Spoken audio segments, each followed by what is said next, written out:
Hey guys, what's up?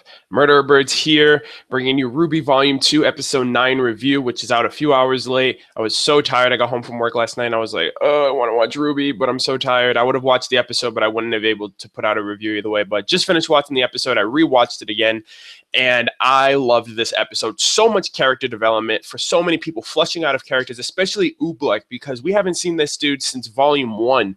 You know, his character, you know, how eccentric he is and over enthusiastic he is about history, and, you know, just his, you know, general, like how he just interacts with everybody. And this episode, he got fleshed out so well. Like, he's one of my most he just skyrocketed in my book of likable characters, because it's like I want to like every character of the series for their own individual reasons. And Oobleck was just a character that was like, you know, I only know him as a teacher. You know, I don't know him outside of that life. I don't know his mentality of how he feels about huntsmen and huntresses or the world itself or his duty or anything like that. And this episode, Oobleck really needed this episode, not for just the community or, you know, fans of the series, but for his own internal development of, you know, how he interacts with everybody else. And I'm glad that they gave him his moment. And I really hope they do this with a lot of other characters, especially the teachers like Professor Port. And we also referenced a little bit to Professor Peach in Volume 1. We don't know who that is, if it's a boy or a girl, or what they look like or anything like that. But hopefully they flesh out a lot of the characters like they did Oobleck. This episode did him so much justice. We also got some fleshing out of Team RWBY. And believe it or not, the creatures of GRIMM got some development this episode. And I was so, you guys have no idea how much I fanboyed when I saw those giant mammoth GRIMM. Oh my gosh. Oh my gosh. Like, it was crazy. I'm going to try to contain myself. So the episode itself, all right, Oobleck's development of his character flesh out was phenomenal.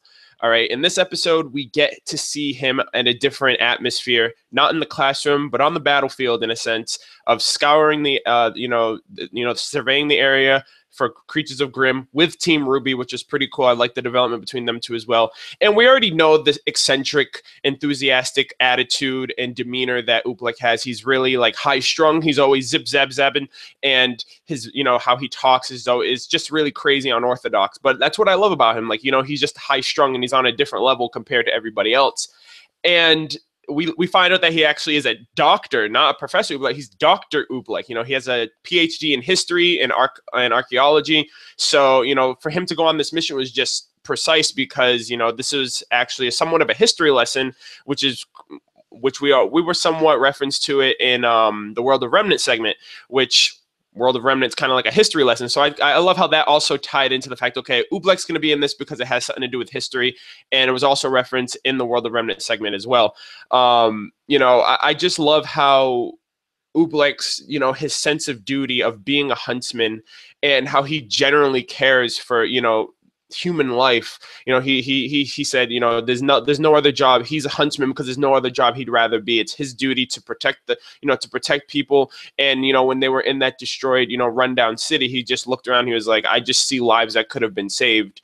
And, you know, knowledge to him, knowledge is power. And you could see in the episode how he was, you know, essentially interrogating Team RWBY. Hey, why do you want to be a huntress? Why do you want to be a huntress? You know, what do you feel being a huntress would do for you, etc. I feel like just everything he does, he just gathers information and finds a way to channel that and use that for the greater good, or uses that to express it outward to other people. Like he said, he feels like the best asset he has is his mind, and having a PhD, that says a lot about his intellect and, you know, how much he values knowledge, in the sense that he was like, okay, on the battlefield, you know, that's one thing. Yeah, sure, I can uphold myself as being a huntsman in a conventional sense, but I like to use my mind, and I try to expand and try to impact as many people as that come into my classroom with knowledge of history, so that way history doesn't repeat itself. So something like Mountain Glen, which I think that's the area. I don't really know the name. That's literally what I thought. I think it was called Mountain Glen.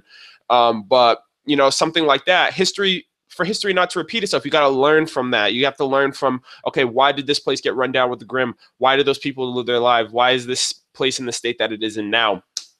Overall, Oobleck's development, phenomenal development. I love him so much more as a character. He's on par with everyone else of the series that I enjoy, that we've gotten growth and development with. But like I said, I really like to see more different types of development with characters who don't really have the limelight as of right now. You know, Professor Port, like I said, he's also another teacher who we've only seen in the classroom. You know, we've seen a little bit of him here and there, but you know, as far as talking to Weiss and stuff like that in Volume 1, but other than that, we haven't really seen him in Volume 2. Ironwood, I'm pretty sure we're going to get a lot of development with Ironwood as the series progresses because he is a Volume 2 introductory character. But, you know, like I said, Professor Peach, we don't really know much about her or him. You know, just the fact that that name was brought up in Volume 1. Glinda, Ozpin, all that stuff. So really loved Oobleck's development this episode. Moving on from there, the funny moments. I can't tell you how many times I was busting out laughing this episode. The first of which was Nora when she was like, "Oh, you guys are going out on adventures and I'm hungry," but that last one wasn't your fault. And then she was like, "Ren," and it's because obviously Ren makes pancakes and Nora's like addicted to the pancakes, obviously, and it just means that Ren didn't cook breakfast this morning, so she's all upset. She's like, "Oh, I'm hungry." So I thought that was funny in of itself. There was kind of like a "goddamn it, Barbara" moment, if any, obviously the Rooster Teeth community, when Oobleck mentioned, he was like, "Oh, I've had a lot of tussles in my day," and then she was like, "The mushrooms," and then Blake was like, "That's tuffles," and then she's like the sprouts, and then Yang was like, "That's Brussels," and I was just like, "God damn it, Barbara!" Like that's kind of like a goddamn. It's like obviously the puns of, you know, tussles, Brussels, and tuffles. Obviously, all the names you know, sound the same. So I thought that was extremely funny. But the funniest moment where I was dying, I was like keeled over laughing, was Zwei's reveal of how he was in the backpack. And it was funny because his reveal, when he came out of the bag and everyone looked, Ruby's like, "Get back in the bag." And I was just dying. I was like, oh my God, like that's how he got revealed. And then on top of that, prior to that, Oobleck asked, he was like, "Hey, why did you bring your bag? I told you to leave the bag." She was like, "Well, that was before you told us to listen to you, and I didn't." And he was like, "She's got a point. That is true." And I was like, "Are you serious?" Like, I just thought that was so freaking funny. There was so many funny moments towards the first half of the episode for sure, because the second half got really nitty gritty. Okay, we're here to do business. We're here to take care of the Grimm. And from there, I'm going to actually talk a little bit about, you know, the world aspect of the episode, which was Mountain Glen, which was an expansion of Vale, which is a very tragic thing. You know, they went there and I was like, holy shit, like this is like this is basically an entire city run down, destroyed by the creatures of Grimm. You saw the hamburger shop, you know, you saw the words that were all falling off. You have all these buildings that are run down and old, you know, broken, you know, empty streets and stuff like that. And I just think, how many people lived here? Because if you look at Vale, like the city of Vale, in comparison, it doesn't really seem like they're any, like, you know, they're that much of a difference. You know, obviously it's an expansion, so it's probably a little bit smaller, but just thinking about how many people lived there and, you know, the kids, the mothers, the fathers, the children, you know, all that stuff. And then the Grimm just show up and overrun the place and kill everybody essentially and run people out, and people become nomads or are traveling to other places.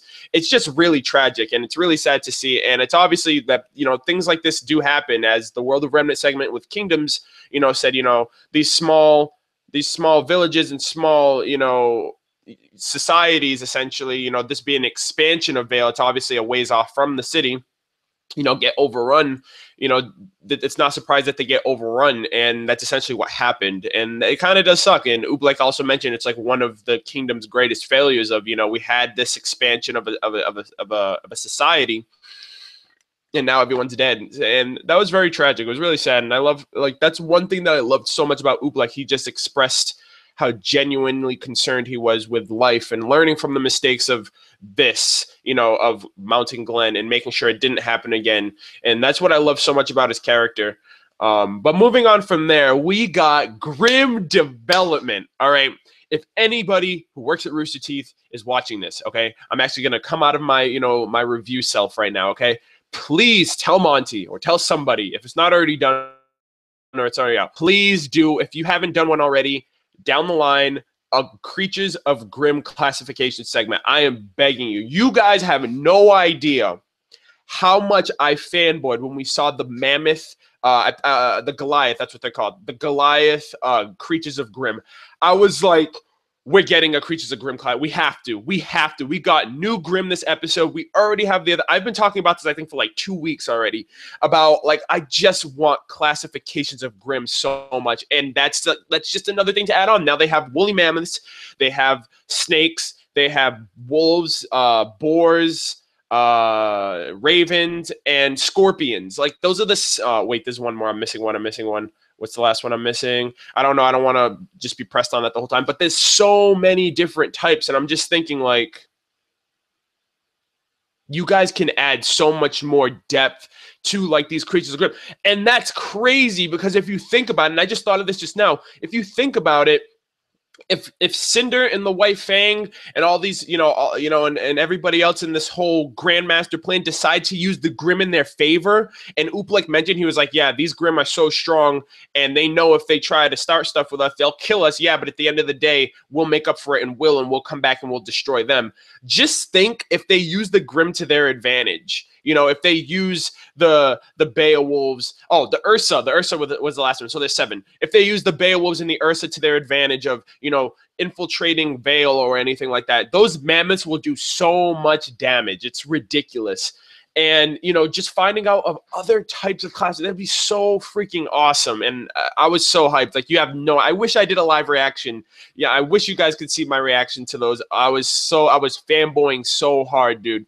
So we find out, and I'm fanboying right now, honestly, but we found out this episode that the creatures of Grimm are attracted to negative emotions, which is why high activity for Grimm is located in the Southeast. That's because, the White Fang, they have so much resentment towards humanity, of wanting revenge, of wanting to just eliminate humanity at this point, to where the creatures of Grimm, the activity is really high because that's what they feed off. They feed off of negative emotions. They feed off of hatred, depression, loneliness, sadness, etc. And I think that's actually pretty cool because it's like, okay, if you're happy-go-lucky and all that stuff, obviously the only way you're going to be in an encounter is if, they detect you. Like in this episode, they detected Team RWBY, even though they weren't like all sad and whatnot. But high levels of activity with Grimm, you could deduce that, okay, there's either someone's, someone's emotionally unstable in this area, or a large group, etc., or these creatures of Grimm just like this area or whatever. So I thought that was pretty cool. Like I said, the White Fang's emotions are basically what's radiating and what is resonating and causing these creatures of Grimm to collect in this particular area. We got the new Grimm classification, like I mentioned, the Goliath. So badass. Oh my gosh. Like, I need to stop right now because you guys have no fucking idea how much I want the building of Grimm to just expand to different types. Like, that'd be boss, like if we get a lion or like a rhino or like a giant spider or something like that. Like, it'd just be so sick. Or a unicorn. I saw a unicorn drawing of a creature of Grimm and it looked just so sick. And I was like, please, Monty, put that in. That's freaking awesome. But yeah, so, the creatures of Grimm even got their own little development this episode, in the sense of, one more thing. Oh my gosh, how can I forget this? Creatures of Grimm are basically have intelligence, which is insane. Oobleck was talking to RWBY about, hey, these Grimm have learned and they've adapted to know that if they mess with humanity, at the end of the day, they're going to end up dying. So instead of that, they just move on their way. They just do their own thing, and essentially they wait for the right time to strike, essentially is what they're doing right now. And I was just like, damn, so do creatures of Grimm like have different levels of intellect? Because it's obvious that the Ursa and the Beowulfs are just mindless freaking killing machines. They don't really think, and they're not really coordinated and organized. And then you had those mammoths who are essentially, they look like they were like migrating or something like that, or like grazing through the grasses or anything or something like that. But basically, they looked like, obviously they have a high level intellect. They looked over at them at the city, and it was just like they're just plotting, like, we're gonna get you someday or something like that. I thought that was kind of funny. I was like, this Grimm is just grilling them like crazy. But they have a higher level of thinking. Like, they know when to strike, they know when not to, because they know the backlash that will come to them. So that's obvious that they have a sense of intellect to them. And then I'm wondering if there's actually sentient like Grimm. Like, are there Grimm out there that can, like, I feel like at this point my mind's just out of whack. Like, are there Grimm out there that can talk? Are there Grimm out there that, are there like humanoid type of Grimm or stuff like that? I'm just thinking literally outside the realms of possibility at this point, because I feel like that would just be insane. Like, now that we know that Grimm have some type of level of intellect, I just feel like if there's more Grimm that are developed or more Grimm that are revealed as time goes on, if those are more intellectual than the former that we've already come to know, because all the other ones look like they run off of their baser instincts of just being animals or creatures that just destroy and, just live naturally in nature. So That's enough with the Grimm. I feel like I've freaking beaten that to death right now. Please, World of Remnant segment, Grimm classifications, Grimm origin, or just overall, just talking about the Grimm in general of what to expect from them, or just them as a concept for the series. I really like to see that. And then the final part of the episode, in terms of my review, is the Team RWBY's development. Oobleck was surveying pretty much the areas and stuff, and along the way, he was pretty much pulling each person aside and asking them, the really nitty-gritty questions of, why did you become a huntress? Why did you decide to take this line of work over anything else? And we got some really good development, some of which, the team, towards the end of the episode, they did hold a few things back, which I'm going to pretty much fill that in as to what I think that their true meaning and the true reasons why a lot of them are taking this line of duty. Not Weiss, I'm sorry. We'll start off with Yang. Yang basically said she's a thrill seeker, and that's true. She's kind of like that party girl. She's a lot older. She's loud. She's rowdy. She likes to make a scene and stuff like that and be the center of attention in some cases. And I believe that in her, of her wanting to see great things and being a thrill seeker and always wanting to be in crazy situations and stuff like that. And being a huntress will essentially lead her to that. But when she held some things back, I feel like at the end of the day, episode 6, she was talking about her search for her mother, how she's always searching, she's always looking for answers, and she's never going to give up until she finds them. I feel like her being a huntress would give her extra access, I don't know, to places or people or resources or information to where she can get that extra detail of, okay, I need to find my mother. I'm always looking for answers. I'm always searching. And being a huntress will probably just give her that little extra bit of credibility to where she can get some extra information or find out some things regarding her mother because her mother also was a huntress. So I wonder if huntsmen and huntresses come together or something like that, or if if there's a database for all the hunters and huntresses thus far that are recorded or anything like that. But basically, I feel like she's doing this not just for herself, not just for the thrills and glory of being a huntress, but also for her mother's sake of finding answers, of trying to find her in the end. Weiss gave I already knew Weiss was going to give this whole the casual speech of, I have to uphold my family's legacy and honor, and I have to give them a good name and all this stuff. But to me, think about it, okay? If she wanted, there's a kingdom. The Shani Dust Company is located in Atlas. So basically, she's from Atlas. That's the most sensible way of thinking. Okay, it's your company's in Atlas, so essentially you're from Atlas. Why did she go to a school in Beacon?